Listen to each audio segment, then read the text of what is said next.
Hai, hello, Assalamualaikum warahmatullahi wabarakatuh. Hari ni kita akan bercakap pasal filem War on Terror KL Anarchy. Terlebih dahulu aku nak cakap yang aku memang agak skeptikal dengan filem ni.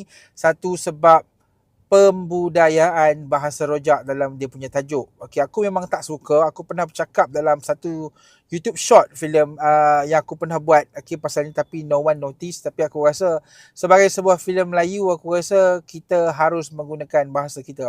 Filem Bollywood pun kalau dia nak guna filem, dia nak guna ayat Inggeris, dia akan pakai full English. Kalau dia dah pakai dia punya full Hindi, dia akan pakai full Hindi. Tapi kenapa filem Melayu tak boleh? Okey, kita akan bercakap pasal filem KL Al-Naki ni, tapi sebelum tu kita intro dulu.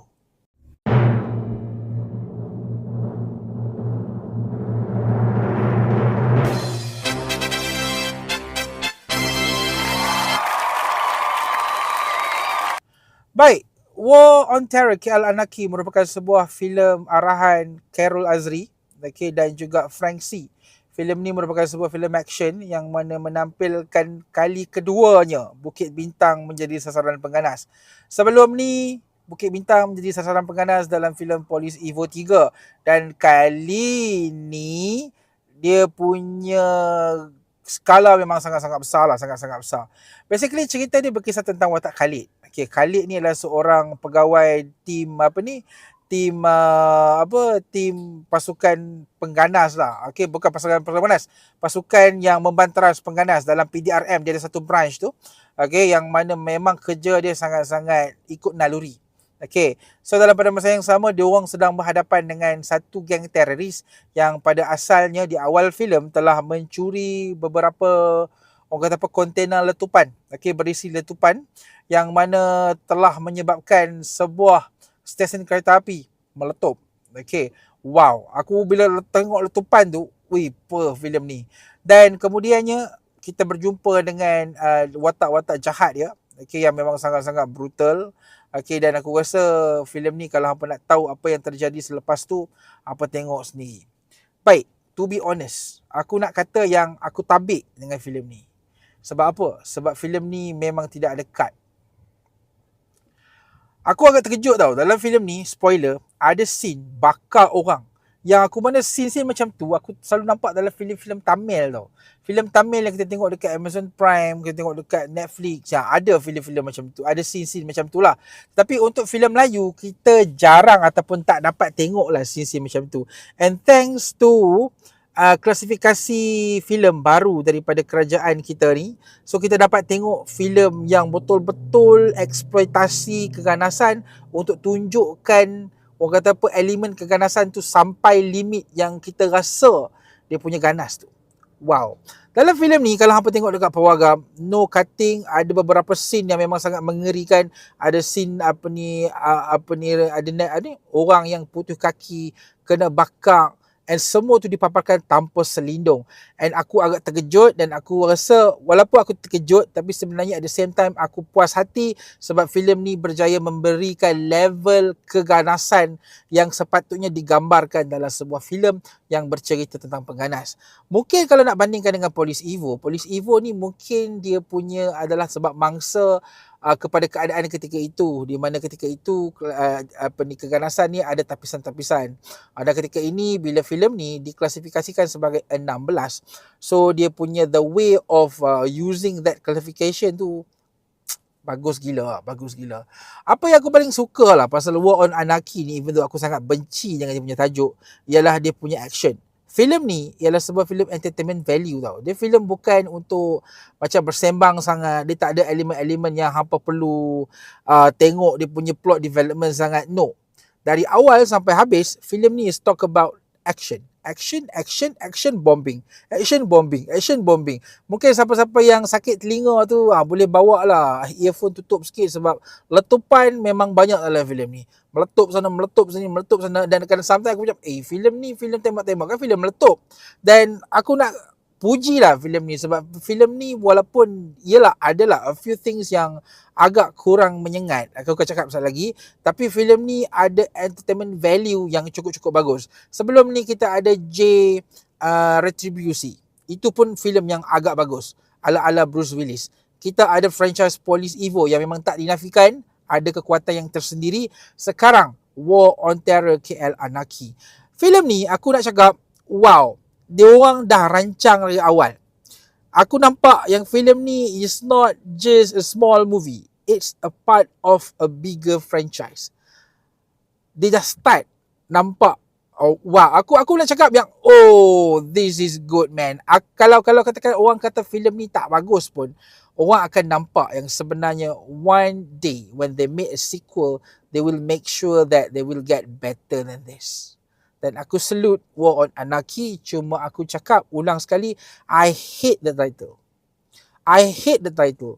Sebab aku lebih suka title at least better macam Police Evo tu yang guna bahasa Melayu instead of this KL Anarchy lah apa. Come on lah, we are not in the time of KL Gangster.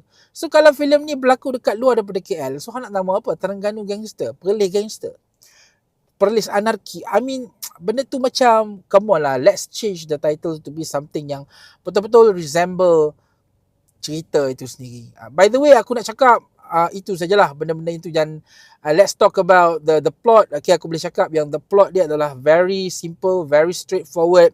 Namun begitu, aku rasa character development dia memang agak pincang sikit lah. Sebab aku nampak macam, yalah, watak Khalid is the main character yang lead filem ni. Walaupun ada Adlin Amar Ramli, kita ada Farah Ali Khan.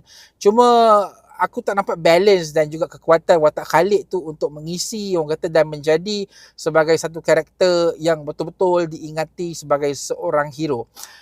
Aku nampak dia nak cuba jadi macam filem-filem Hollywood. In the end, Khalid selamatkan anak dia, they walk in slow-mo and everything. That is a good formula untuk Hollywood Malaysia. Tapi aku rasa Khalid perlu something ataupun perkara yang perlu dipolish lagi lah. Perlu dipolish. Sebab watak dia macam nampak tenggelam. Watak dia nampak macam sometimes Farali timbul, sometimes Khalid timbul.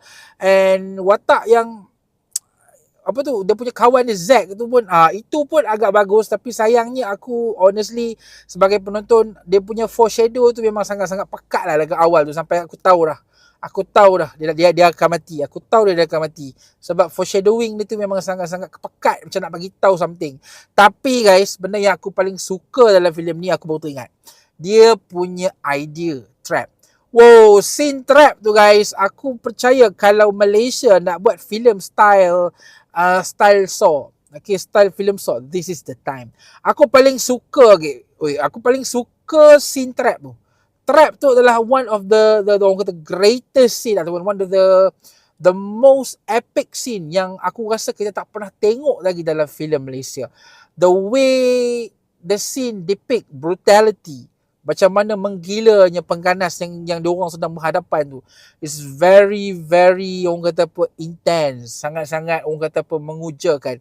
Dan this is one of the best things yang aku rasa wow, that's it, wow. Dan kalau hampa rasa babak Bukit Bintang dalam Police Evo tu dah betul-betul padu, hampa tengok babak ni. This movie memang manage to bring orang kata apa, impact kepada Bukit Bintang. Walaupun yalah, kebanyakan scene di Bukit Bintang dirakam dalam orang kata apa, close up shot. Dia tak adalah wide shot. Tapi dengan gabungan scene helikopter, scene letupan dengan lakonan-lakonan dia punya extra yang padu dengan letupan yang betul-betul kau tambah dengan CGI and everything. Kalau katakan Police Evo tu satu level dengan KL Anarchy, aku nak bandingkan, this one is better. This one is better. Tapi aku tak boleh banding macam tu tau. Sebab Police Evo dia dalam kelas dia sendiri. Dia dalam genre duo cop tu. Dia yang pasal duo cop tu. Yang tu cerita lain. Yang ni cerita pasal macam mana watak utama dia Khalid dan a few watak di sekeliling dia. Tapi kalau hampa perasan lah, ada a few persamaan jugalah dengan karakter dalam Police Evo 3. Aku tak pastilah, mungkin disebabkan same writing ideas ke, same development dari segi karakter ke apa, ataupun mungkin ini ialah skrip Police Evo yang tak jadi ke apa, aku tak pasti. Tetapi adalah a few persamaan untuk Police Evo 3 kalau hampa tengok. By the way, aku nak cakap yang movie ni terpulang lah, orang lain nak kata apa, orang lain benci ke, orang lain kata apa. By the way, I really hope that this movie akan ada sequel. The clue yang disebut dekat hujung filem ni, tentang Mr. Red lah, all the twist dekat filem ni menunjukkan yang filem ni sebenarnya nak membina dia punya franchise. Dan aku harap kalau franchise War on Terror ni menjadi, wow, this one is a new franchise selepas Police Evo. J Revolusi aku harap akan ada sequel lagi lah, tapi yang tu aku rasa macam tak nampak jalan. Police Evo maybe akan ada, aku nampak orang Malaysia memang suka Police Evo. Tapi War on Terror is another level. So bagi aku filem ni deserve 5 stars. 5 stars. Aku walaupun ada a few kelemahan dalam filem ni yang aku rasa iyalah kita boleh nampak, tapi kalau kita tengok asyik tengok kelemahan filem Melayu saja, sampai bila kita nak tengok orang Melayu buat satu filem yang gempak. Dan ini adalah level gempak untuk sinema filem Malaysia. Wow. Aku rasa satu benda aku nak cakap lah. Terima kasih kepada kerajaan sebab perkenalkan klasifikasi filem yang terbaru tu. Ia sangat-sangat membantu. Ianya sangat-sangat memberi impact. Aku harap sangat in the future kalau ada nak buat filem-filem psycho, go for filem macam Saw tu. Wow. Walaupun bukannya aku nak kata suka brutality ke apa, cuma aku rasa kita dah sampai ke tahap kita boleh bebas buat apa sajalah. Cuma kita tak sampai ke tahap yang melanggar etika ataupun adab tata susila kan. So, this movie is great. Go and watch it. Kalau hampa tak sempat tonton dekat Pawagam, maybe boleh tunggu dekat perstreaman. Don't watch it on illegal platform. Aku rasa tak berbaloi langsung. Nak rasa perasaan feeling tembak-tembak and everything dengan gabungan aksi-aksi yang sangat-sangat rancak, go and watch it. Go and watch it. 5 stars movie ni. Aku rasa itu sajalah review ringkas aku. Tak ringkas mana lah. Cuma aku share the excitement. Aku menonton filem ni semalam dekat Sungai Petani. So aku rasa I really hope that this movie will have a sequel. And it will lead to a bigger franchise in the future. Wow. Aku rasa itu sajalah review ringkas aku berkenaan dengan filem.